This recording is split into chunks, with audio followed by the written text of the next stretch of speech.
What if I told you that a safety violation that should have led to certain death was the only reason for survival? Just one click of a seatbelt that wasn't fastened set off a chain of incredible events, turning a passenger on Flight 4704 into the sole survivor. This story is not about breaking the rules, but about how the will to live can exploit even the most absurd chance. Watch the video to the end to find out how Annette Herfkens, finding herself completely alone among the wreckage in the Vietnamese jungle, managed to survive for 8 days without food or help, and at what cost.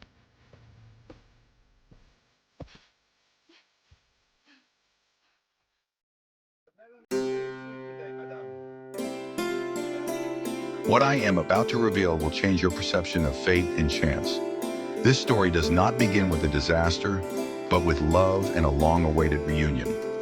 In 1992, Dutch banker Annette Herfkens was living in Spain, while her fiancé, Willem van der Pas, nicknamed Passie, was working in Vietnam.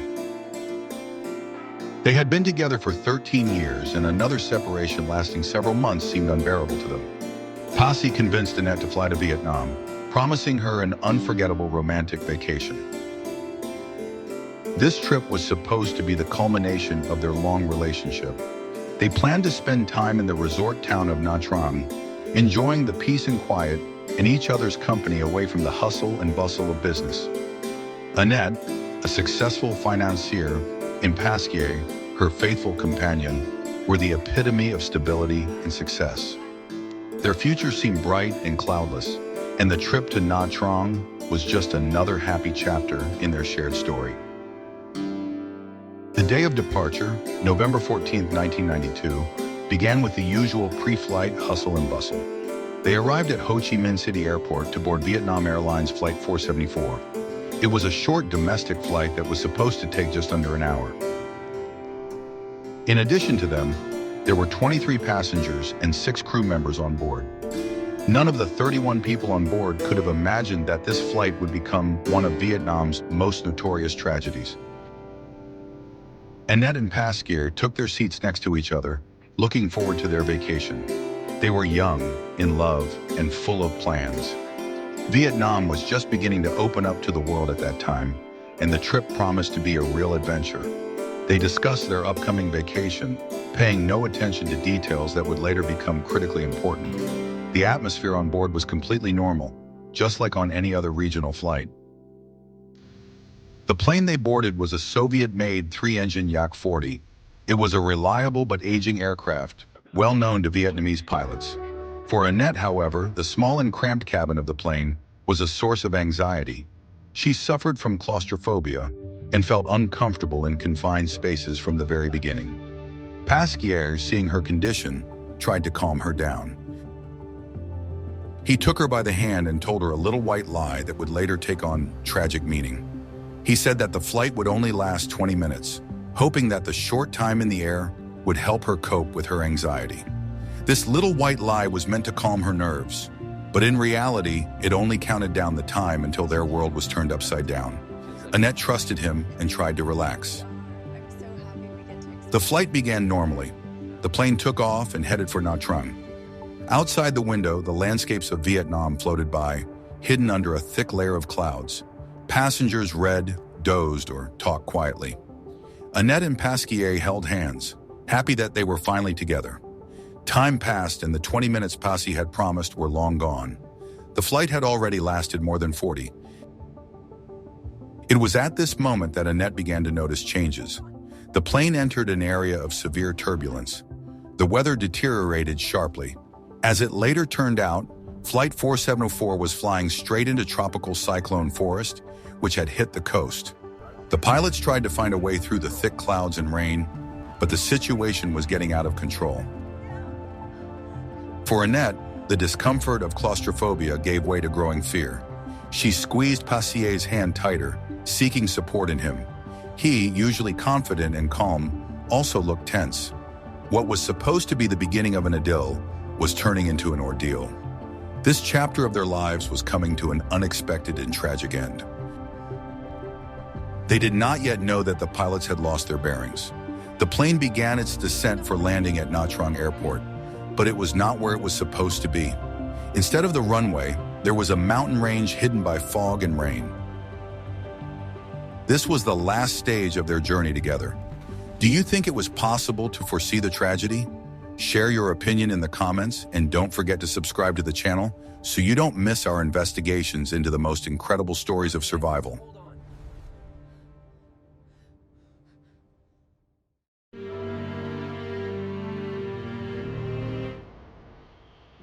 Want to know the main secret behind this crash? It lies not in technology, but in psychology. 40 minutes into the flight, Annette looked at Pasquier and her anxiety grew. She noticed that he, always so calm, looked worried. She tried to lighten the mood and joked that it must be her first and last joke of the day. Pasquier simply squeezed her hand tighter in response. At that very moment, the plane suddenly and sharply plummeted downward.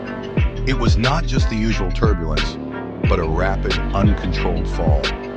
Screams rang out in the cabin. People who had not expected such a turn of events were caught off guard. For Annette and Pasquier, time seemed to shrink into a single second. They looked at each other. She saw no fear in his eyes, only boundless tenderness and a kind of calm. He reached out and took her hand. She responded to his touch. It was their last touch, the last moment they were together in this world. And then everything plunged into darkness. The Yak 40 plane crashed into the slope of Mount Oka at full speed. The impact was tremendous. The fuselage was torn apart, debris scattered across the dense jungle. The heavy machine cut a path through the centuries-old trees before coming to a stop. The sound of the crash was deafening, but it was instantly drowned out by the noise of the rain and the hum of the tropical forest. For the 30 people on board, it was all over in an instant. 6 crew members and 24 passengers, including Willem van der Pas, didn't stand a chance. They were victims of a tragic combination of circumstances: bad weather, possible pilot error, and the terrain. In an instant, dozens of lives were cut short far from civilization. When Annette came to, she did not immediately understand what had happened. It was almost completely dark, broken only by rays of light shining through holes in the fuselage. The first thing she heard were not human voices, but unfamiliar, loud jungle sounds and the noise of incessant rain. She was lying in an unnatural position, pinned down by something heavy. She tried to move, but couldn't. She was alive, but there was absolute silence around her, except for the sounds of nature. She called out to Pasquier, but there was no answer. She turned her head and saw him in the dim light. He was sitting in his chair, motionless, with the same smile on his face that she had seen before the blow. She immediately realized that she was alone. Her mind refused to accept reality. She instinctively tried to crawl out from under the rubble. She managed to free herself from under the chair that was pinning her down. She didn't know how she did it, but some inner force pushed her forward. She climbed out of the wrecked fuselage and found herself outside in the pouring rain. Only when she was on the ground did she begin to realize the scale of the disaster. Parts of the plane, belongings, luggage were scattered around. In silence, she was the only one moving. She was the only one who had survived the crash. All the other 30 people were dead. Annette was left alone in the heart of the Vietnamese jungle, unable to believe what had happened. How does a person feel when they realize that they are the only survivor of such a disaster? In the next chapter, we will talk about the very absurd decision that led to this miracle.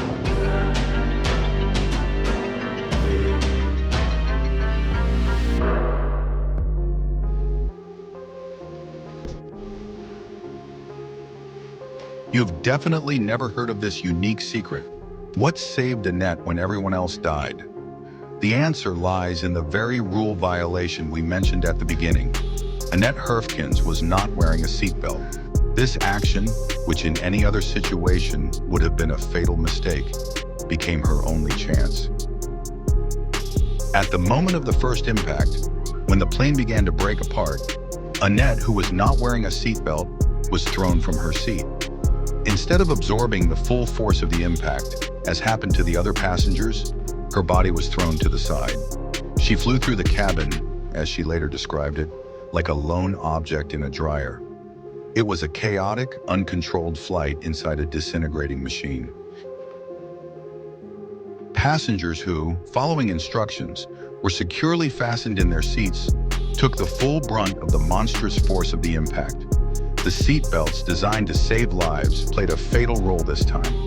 They held the bodies in place, but the force of inertia was so great that it led to internal injuries incompatible with life. They were trapped in their seats. Annette, on the other hand, avoided this critical impact because she was not wearing a seatbelt. Her flight through the cabin absorbed some of the inertia. She suffered numerous injuries, but none of them were instantly fatal. She was thrown, not crushed. It was that one chance in a million, that most absurd of accidents. She lay unconscious for several hours. When she woke up, she was still trapped under the seat. Another seat was lying on top of her, to which another, now lifeless passenger was strapped. It took an incredible effort to get out of this trap. She instinctively pushed herself away, moving without yet realizing what had happened to her. She climbed out of the fuselage, which lay on the mountainside. She descended, or rather slid down the slope, away from the wreckage. And only there, on the ground among the mud and vines, did she wait. She didn't know what awaited her, but she was alive. An act of disobedience, whether conscious or accidental, had given her life.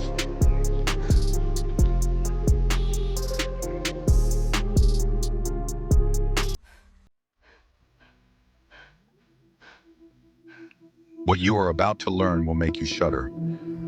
Once on the ground, Annette was unable to move. She examined herself. She realized that she was seriously injured. Every breath was difficult. She couldn't speak or drink normally. She couldn't move on her own either. She was trapped in her own body, alone with the rain and silence.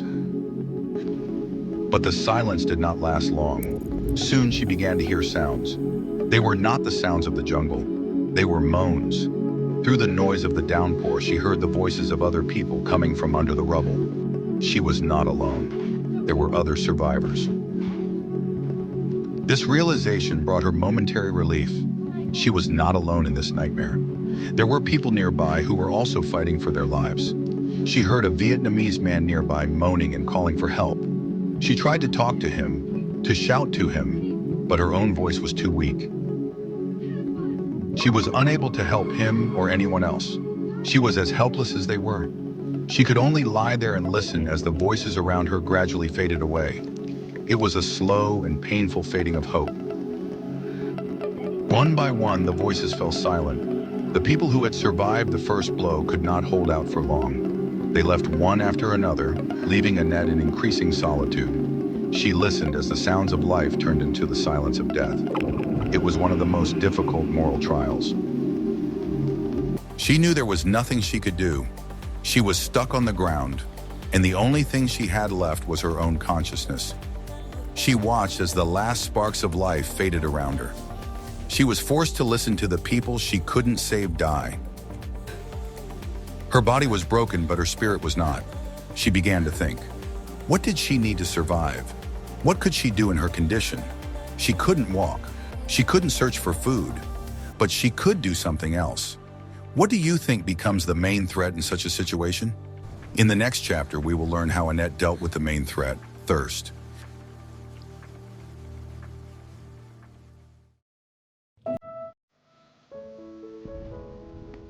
Annette's main enemy in the jungle was not the wild nature or her condition. Her main enemy was thirst. The tropical downpour, which did not stop for a minute, was both a curse and a salvation. She was soaked to the skin and freezing, but this same rain was her only source of moisture. The problem was how to collect it. She couldn't get up and walk to the stream. She couldn't reach the large leaves. She had to improvise, using what was within reach. She found several pieces of insulating material from the aircraft's skin. These were sheets of porous material, similar to a sponge. She spread these pieces around her, and they absorbed the rainwater. Then she brought them to her mouth and squeezed out the precious drops. It was a painful procedure. Because of the damage to her mouth, she could barely swallow. Every drop of water was a struggle. But she did it again and again, hour after hour, day after day. She created a routine for herself. Collecting water became her main task, her only job. This activity kept her from falling into despair and apathy. She was focused on the process, on survival. She had no food. She spent 8 days without a single bite to eat, but a person can live without food for weeks. Without water, only a few days. Annette intuitively understood this. All her energy was focused on drinking. She was surrounded by lush vegetation. The dense jungle that had swallowed the plain became her shelter. She lay on a mountainside, surrounded by mud and vines. The weather was terrible. Constant dampness, cold nights, and incessant rain. But she was alive. She did not allow herself to think about Pasha. Every time her thoughts turned to him, she consciously stopped herself. She understood that if she allowed herself to grieve, if she started crying, she would lose precious moisture and strength. She forbade herself to cry. It was an incredible display of psychological discipline. She put off her grief for later, for the sake of survival. She knew she would have time to mourn him if she made it out alive. Right now, she had to fight. She shifted her attention from the horror of what was happening to the nature around her. She began to notice details. She watched raindrops roll off huge tropical leaves. She watched the play of light when the sun broke through the clouds for a moment. She saw the fog enveloping the mountains. She found beauty in the place that had become her prison.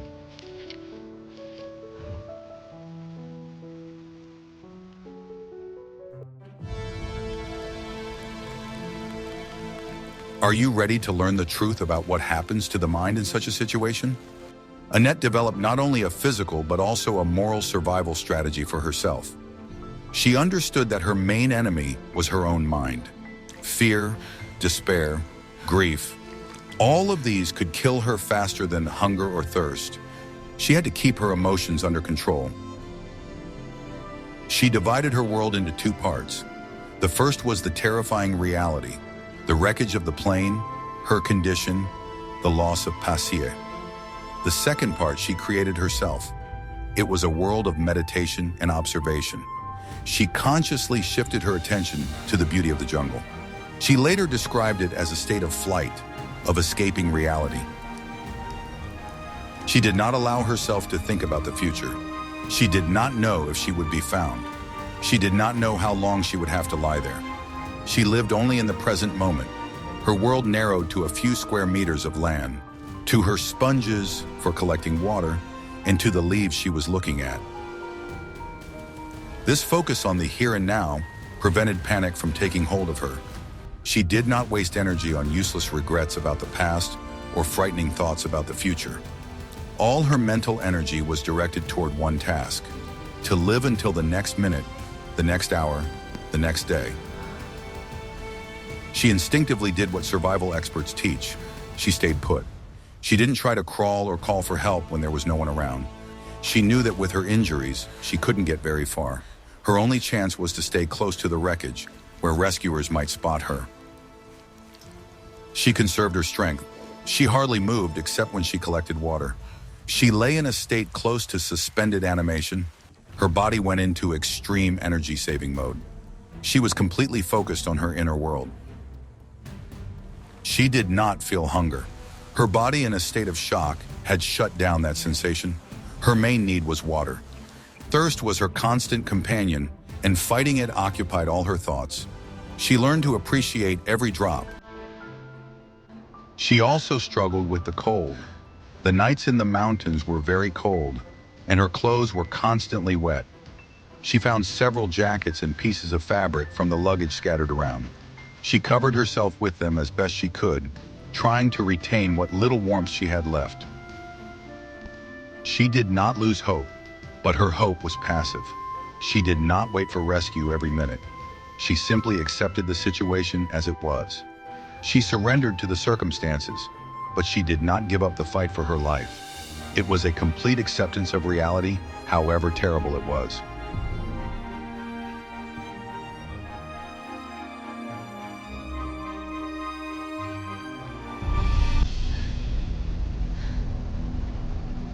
It was the 8th day. Annette was at the end of her strength. She had done everything she could. She had survived, but she didn't know how much longer she could hold out. She was exhausted and her mind was beginning to wander. She was no longer sure what was real and what was not. And at that moment, through the fog and the curtain of rain, she saw movement. A man appeared among the trees. He was dressed in simple clothes and was carrying something in his hands. He moved slowly through the undergrowth, examining the crash site. Annette couldn't believe her eyes. She thought it was a hallucination. It seemed to her that it was a ghost. She stared at him, afraid that he would disappear at any moment. The man came closer. It was a Vietnamese policeman named Cao Van Hung. He was part of a small search party that was making its way on foot to the crash site. When he saw her, he froze. He also thought he was seeing a ghost. He had never seen a white woman in his life, let alone a living one, in the midst of such chaos. She was pale and covered in mud, but she was looking at him. She was alive. Annette made a sound like a moan. She tried to get his attention. Cao Van Hung, overcoming his initial shock, rushed to her. He was amazed to find a living person 8 days after the disaster. He didn't speak English. She didn't speak Vietnamese, but they understood each other without words. The rescuer immediately gave her water from his canteen. He covered her with his jacket. He was the first person she had seen in 8 days. His appearance meant that her struggle was over. She had survived. Finding her was an incredible stroke of luck. Search teams combed a huge area under extremely difficult conditions. Mountains, dense jungle, and bad weather made the search almost impossible. Cao Van Hung's team walked for several days, relying only on approximate coordinates. They came across the crash site by accident, simply following a trail of debris. They did not expect to find anyone alive. They were there to collect the remains. Instead, they found a miracle. Annette was saved, but her ordeal was not over. Evacuation from the jungle was incredibly difficult.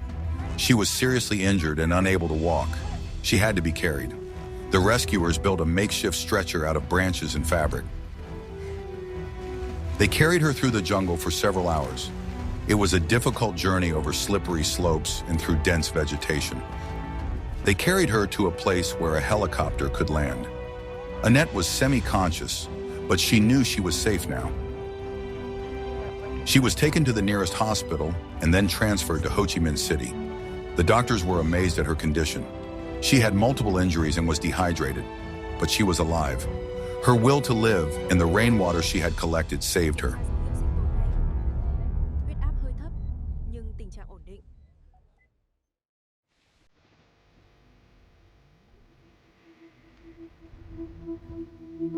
Annette's rescue was a miracle, but it was overshadowed by another tragedy.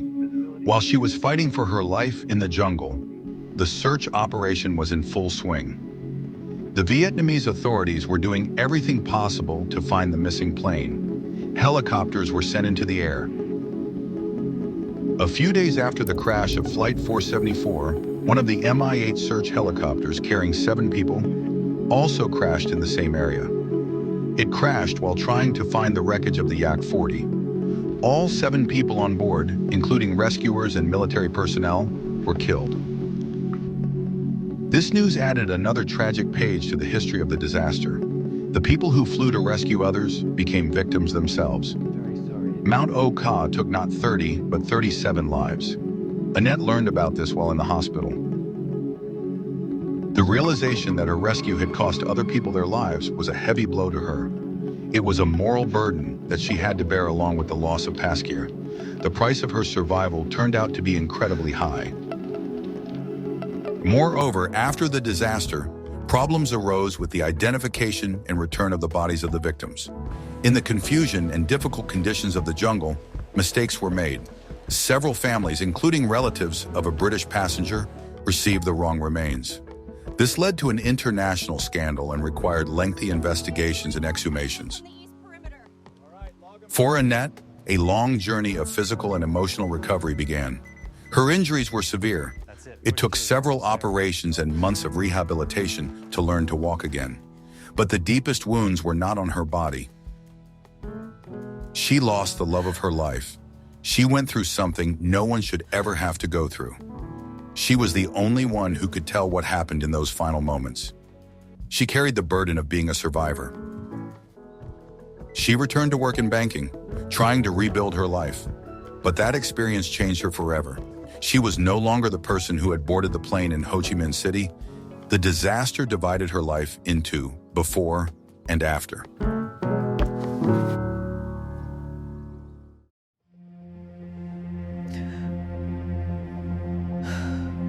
Annette Herfkens did not break down after the disaster. She went through incredible physical and emotional trials, but found the strength to go on living. She did not just survive, she started a new life filled with new meaning. She returned to the Netherlands and then moved to New York. She continued her career in the financial world. She remarried and had 2 children, a daughter and a son. Life seemed to be getting back on track, but fate had another challenge in store for her. Her son was diagnosed with autism. This new challenge forced her to mobilize all her inner resources once again. The experience she had gained in the jungle helped her cope with this situation. She realized that, just like in the jungle, she couldn't change reality, but she could change her attitude towards it. She applied the same strategy she had used on Mount Oka. She did not fall into despair or denial. She accepted her son's diagnosis and focused all her energy on helping him. Once again, she focused not on what she had lost, but on what she had. She began to work actively with parents of children with autism. She became a speaker, sharing her experience of survival and how it applies to any life challenge. She found her new purpose in helping others. In 2014, 22 years after the disaster, she published her memoir, Turbulence, a true story of survival. In it, she described in detail those 8 days in the jungle and her long journey to healing. The book became a bestseller and inspired thousands of people. She wrote not about heroism, but about acceptance. She honestly recounted her decision not to mourn Pasha in order to survive. She recounted how she shifted her focus to the beauty of the jungle to keep from going insane. It was an honest story of weakness and strength. Annette returned to Vietnam several times. She met her rescuer, Sao Van Hung. She visited the crash site on Mount Oka to honor Pasquier and all those who died that day. For her, it was the end of a long journey. She was able to forgive fate for what had happened. She was able to let go of survivor's guilt. She realized that her survival was not meaningless. It gave her the opportunity to live a life for 2, for herself and for Pasquier.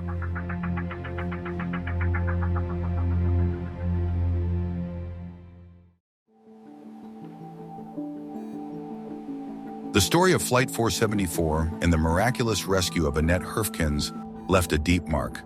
This disaster became one of the largest in the history of Vietnamese civil aviation and led to a review of many safety rules and procedures for flying in difficult weather conditions. Mount Oka became a memorial to the 37 victims. For Annette, this story became her life. She did not allow the tragedy to define her, but it became an integral part of her personality. She learned to live with the ghosts of the past, turning them from a source of pain into a source of strength. Her story about the paradox of seatbelts has gone down in the annals of survival stories. It has become a vivid example of the fact that there are no universal rules in plane crashes. Sometimes survival is a matter of centimeters, seconds, and pure, inexplicable luck. She often says in interviews that she does not consider herself a hero. She considers herself an ordinary person who instinctively did everything to survive. She did not think, she acted. She turned off her emotions and switched to survival mode. Her experience showed what the human body is capable of, and more importantly, what the human spirit is capable of. 8 days without food, with severe injuries, in the pouring rain. That is the limit of human capabilities. But she was able to overcome it. She also became a symbol of how important it is not to give up after tragedy. Her work with children with autism, her book, her lectures, all of this became a continuation of her survival. She turned her personal tragedy into a tool to help others. She did not forget Pasquier. He remained her great love forever, but she realized that the best way to honor his memory was to live a full, happy, and meaningful life, the life he lost that day.